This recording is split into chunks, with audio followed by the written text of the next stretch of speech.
Werner Herzog producere, a brit Kultúrantropológiai Társaság elnöke, a legnagyobb BBC-s dokusorozatok kitalálója, André Singer Budapesten, méghozzá a Budapesti Nemzetközi Dokumentumfilm-fesztivál keretében tartott egy workshopot, de még a workshop előtt Angéla elcsípte, és tudott vele egy kicsit beszélgetni. Hát nem vagyok egy irigy típus, de ezt bevallom, azért irigylem tőle.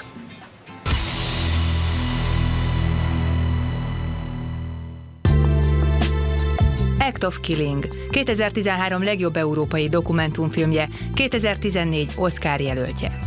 A világ ebből a filmből értesült az 1965-66-os indonéziai tömegmészárlásról, melyben 1 millió embert öltek meg civilekből spontán szerveződött halálosztagok, melyek tagjai, mint a film főhőse, a hentes is, sosem kellett, hogy számot adjanak tetteikről. Ő maga 1000 embert ölt meg. A film különlegessége, hogy Oppenheimer, a rendező újra játszatta a gyilkosságokat az elkövetőkkel. A film egyik producere André Singer volt. The Act of Killing was screened today at this documentary film festival, and Oppenheimer's film is very special in a way that they repeat the killers repeat the act of killing in the film. What do you think? Is it a possible future way of documentary filmmaking? I don't think one can say it's the future. I think what's exciting about film now is that people are no longer insistent that there is a correct way of making a documentary. So you look at the films in the festival here, for example, they are incredibly varied. The Act of Killing was a very brave film and quite controversial because, as you said, it had killers in the 1965 Holocaust, I don't want to call it Holocaust, but the pogrom, the killings in Indonesia at that time. The people who perpetrated the killing were quite proud of it. They felt they were doing the right thing.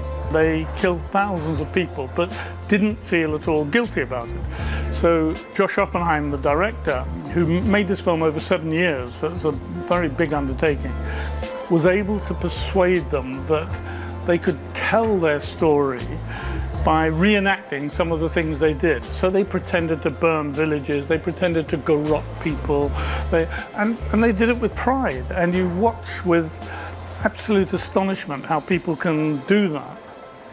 I don't think you can say that's the future of film. It was just a very different way of telling a story. So Josh Oppenheimer, in The Act of Killing, felt that the right way to tell that story was let these people reenact their things. Now, you know, it's shocking and you don't know what's true and what's not, but at the end of it you realize the basic truth is that things in 1965 in Indonesia were absolutely horrific and people got away with mass murder.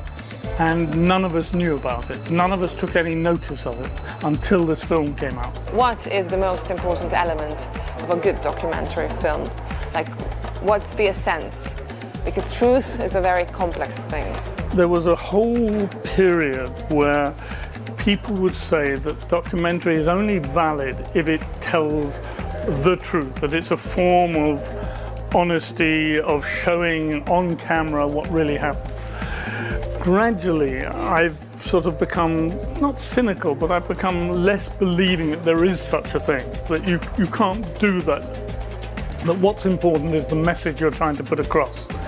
And it's up to audiences to believe or disbelieve what the filmmaker is trying to put across. And as long as they're honest with the material that they're showing the audience, then that's good enough. So for me, documentary is an incredibly important part of storytelling.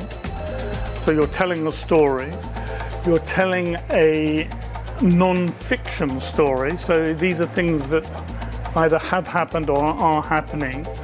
And you are using characters who have the real experience of that event or that family circumstance and so on to tell that story. And the devices you use, whether you use narration or it's observational or it's using fancy equipment or it's very intimate, archive-based and so on, is almost irrelevant. It's just the way you tell that story and you're putting that story across to an audience. How can cultural anthropology help in documentary filmmaking? I would love to think that all filmmakers in a way are anthropologists. That what they're doing is using the camera to explore society and explore human relationships, and that's what an anthropologist should do. And as you're aware, I'm an anthropologist, and therefore that's part of my upbringing to try and understand how other people work and how they operate. So I don't think there's a very slick or easy answer to the question. I think the most important thing for a filmmaker is not whether he's an anthropologist or not. It is whether he has an empathy and sympathy with the subjects he's trying to film. And I think that's what an anthropologist needs as well. So I think they're parallel tracks, and one hopes that the experience of being an anthropologist, where you have to learn to understand and respect other people's cultures, societies, etc., is the same that a good filmmaker should have as well. So they're compatible, but they're not the same.